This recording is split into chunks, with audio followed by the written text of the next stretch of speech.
Amos Kaburu. He is an education expert. My far right, I have Sharon Kanini. She is a high school teacher. Thank you guys so much for being here on a Sunday morning. I think it's very critical given that tomorrow, Monday, a lot of the students will be going back to school. Let me begin with you, Sharon Kanini. This third term is a very short term, and it's more dedicated to exams, right? And students have just come or are still finishing up the last few hours and days of this amazing holiday.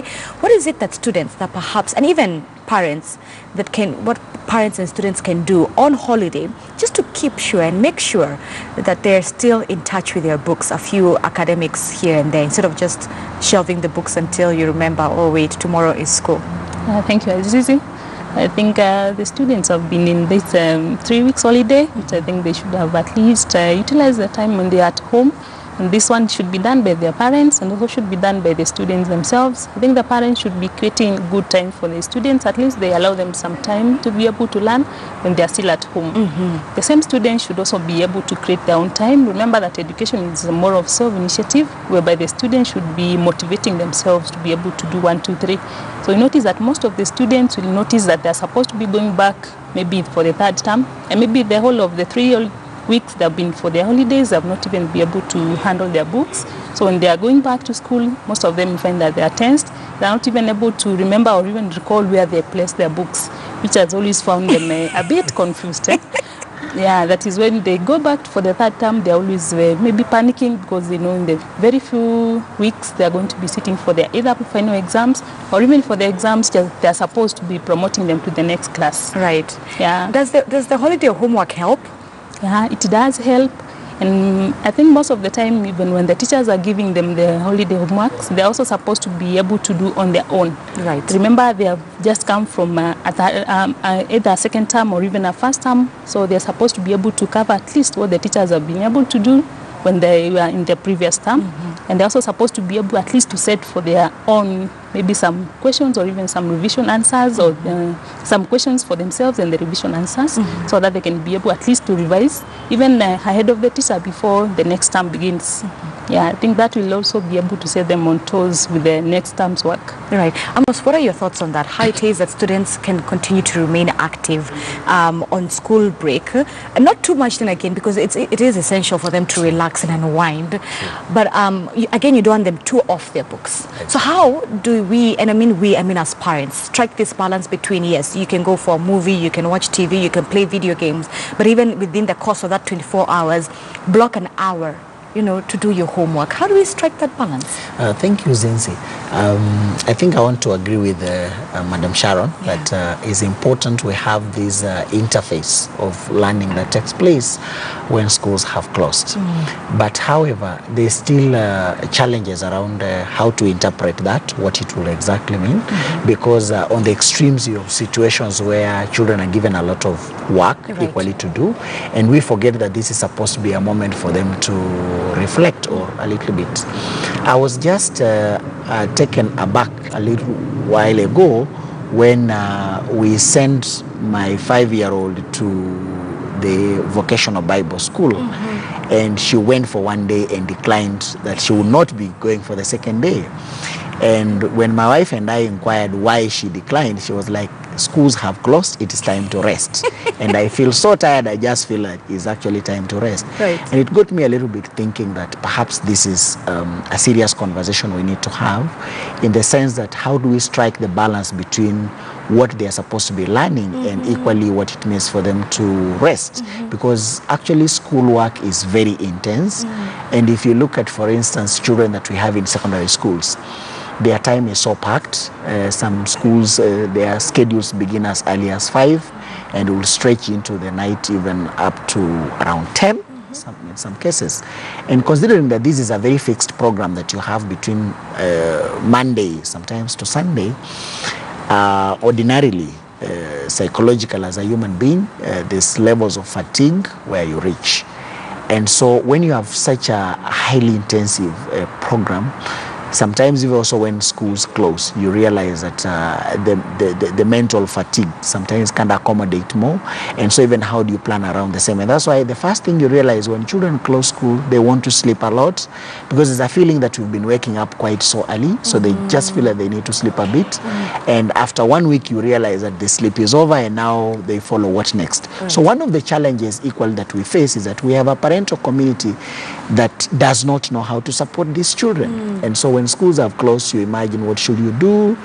Do I send them to the village? If it's, for instance, like here in town where some of us live, you're like, I send them to the village, who will they go to stay with? Or I send them to the camp, or I send them to the vocational Bible school, which is still the continuation of the same.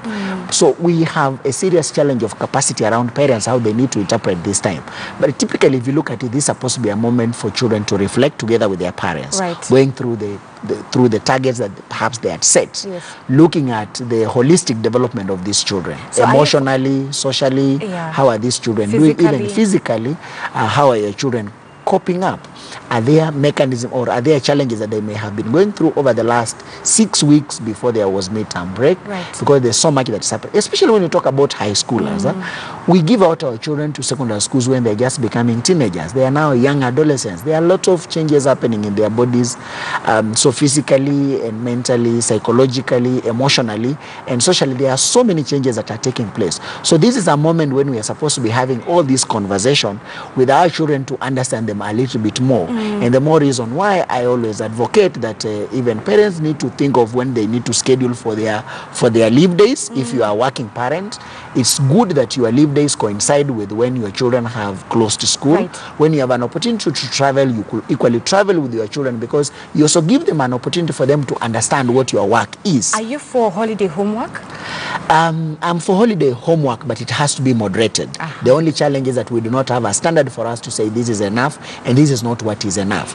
So what the rule of the thumb will be like, we do not need to give homework that is typical the case of what happens at school. And that's why I agree with Madam when she says that children also have to reach a place where they will even be like, I can even set a question for myself. So this will be more or less application questions. You've been learning about the solar system, and now schools are closing and you are told that there's going to be the lunar eclipse. This is perhaps the moment now for you to have such kind of assignments. So the assignments would not have to be so strict that define what is a Bunsen's burner, but they can now look at the fire in the house and see what is the relationship between luminous and non-luminous light. If they are talking about ngeli in Kiswahili, they now see the relation between ngeli ya ui and ngeli ya kivi. So it doesn't have to be so typical of what is in the textbook, but more or less now a real application. Because if you order on the Bloom's taxonomy what you call the objectives of learning, they're actually on 6 levels. So right away from what you call the recall to interpretation, to application, to synthesis and evaluation. So we need to have high ordered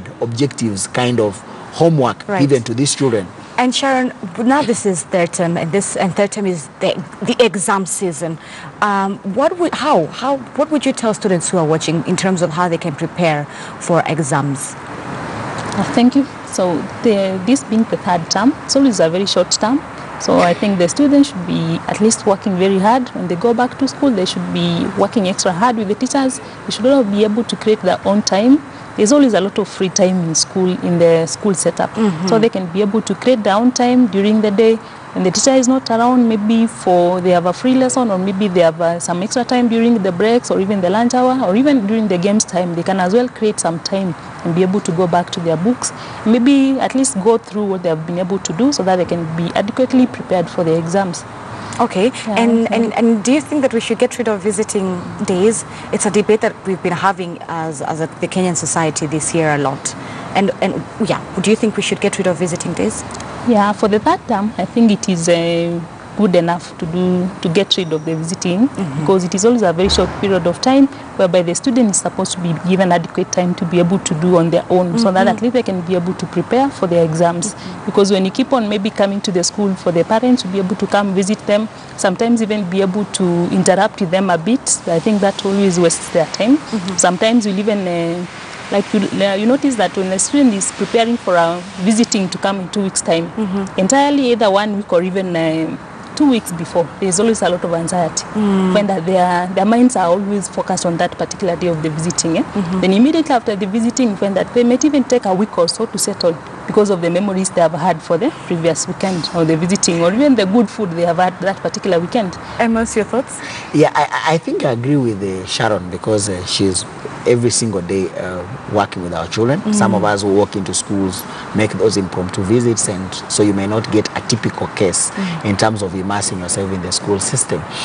But I think at a time when we're having serious conversations on whether we need to be talking about confinement in the name of boarding schools and such, I think it's the highest time we really reopened up this conversation. And this conversation, when you look at it critically, it has to focus on the parental community.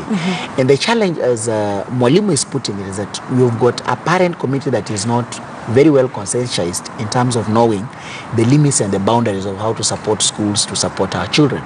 Because the cardinal rule is that we have handed over children to our schools so that schools can help us to bring up these children. Right. But sometimes we often forget that responsibility. So it's important that we bring to the level of understanding of our parents to know how to support the school system rather than it's the do's and the don'ts. Right. Do you think that our education system, our school community is really fixed and really sensitive when it comes to the psychology of our students?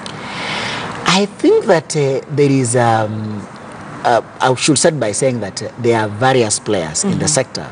And you're talking about the children themselves, you're talking about the teaching community, you're talking about the parents, and you're also talking about the government or the society at large. Now, the fundamental, the cardinal point is that all of us mean well for our children. Right. Only that our interpretation of what we mean well for these children varies from one stakeholder to the other. And so we have a challenge of communication between these four stakeholders. What children consider to be it's good for themselves, considering the physiological changes that they are undergoing. What the teachers who spend a lot of time with them consider that when we shape these children in a particular way, then it's going to work. Then you have got government which has got the primary responsibility of facilitating all this. And then you've got a parent who believes that it is their first responsibility. So what we're having now is a dysfunctionality in the sense that the four do not seem to really get to that point. Right. And if you look at a coherence model, we are talking about fixing, focusing, direction. What do we mean by this is good for the child? Is what the parent understands to be good for the child, same as what government thinks, or same as what the parents think, the teachers think, and also now what the children themselves think? Let me hear Sharon's thoughts. Do you think that our school system is quite sensitive when it comes to also the psychology needs and the health of, psychologically speaking, of students? I think it is very sensitive, because when the students are in school, they have teachers, and the teachers are playing a good role as a parent. So I think their psychological needs are always met, because I think they are very concerned. They will always raise it to their teachers, and the teachers will always be there to help them, or even be able to discuss their issues. Yeah. All right, let's talk about the looming strike. And Amos, I would just love to get your thoughts. This is something that happens year in, year out. Of course, a lot of it has to do with certain details within the CBA, but it's a constant thing where every single year we have to buckle. There's never seemed to be a solution when it comes to the strike and getting teachers what it is that they need. But your thoughts on this looming strike? Thank you. I think one, is quite unfortunate. I personally was a victim of teacher strikes.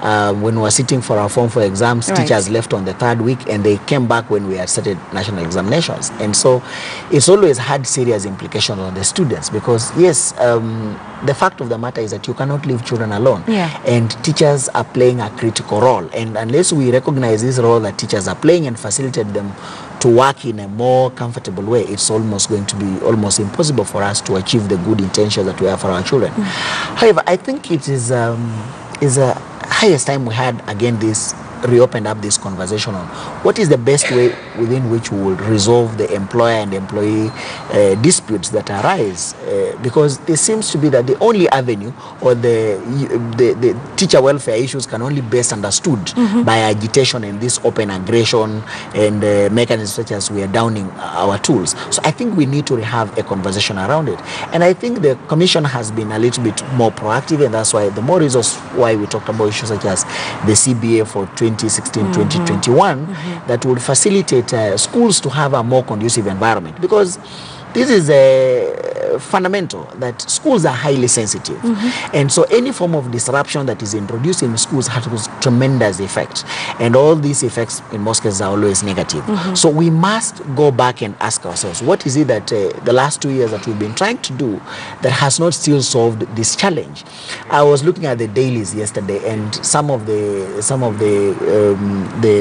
concerns raised that perhaps could only be addressed through salary is a bigger economic issue. Right. Because in any country, anytime in any economic system, salary increment has never been a solution to the economic problems, because it's just like when you increase, for instance, VAT, because it goes back to price controls. You're putting what you call floor pricings.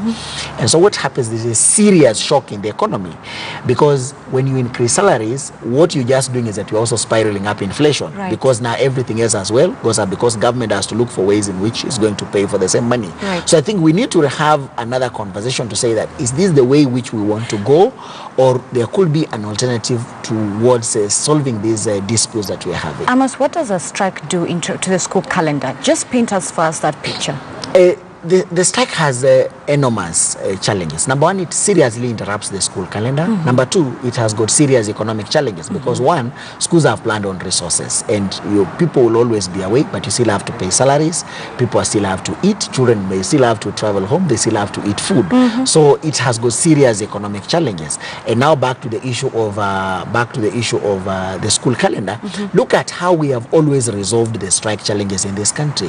What is always agreed upon on what is called the return to work formula, we say that our members have agreed to go back to work, and they look for a way to cover up for the lost time. Now, how do they look for a way? There is only 24 hours in a day. There's only much that children can accommodate. So you're not going to say that what children did not cover for the last 3 weeks, they're now going to cover it in 1 week. So at the end of the day, the fact of the matter is that the kind of damages and the kind of expenses and costs that we incur because of strikes can never be recovered. All right, Sharon, let me hear from you as a teacher, and also a high school teacher who is always with the students. So I think, just as Amos has said, we've always, after every maybe strike, we've always promised that we're going to compensate for the lost time, and indeed we have always done it. Yeah, because you notice, like in a boarding school, we always have an evening where the students are in school, so somehow they still come in and be able to go through at least the lost time, and they'll be able to compensate on the lost time with their strikes. Yeah. Okay, what will be your closing comment? I wish all the students all the best as they prepare for their third term. For the candidates, all the best in your exams. I wish all the best. All right, Amos. Thank you, Zinzi, to once again wish all our candidates all the best of luck, and to tell our parents to get more involved in terms of supporting the good work that the great teachers of this country are doing. And if there is anything that can be done to avert in form of dispute or these shocks in the system, we better do it for the welfare of our children and for the welfare of the entire economy of this country. Thank you so much. That is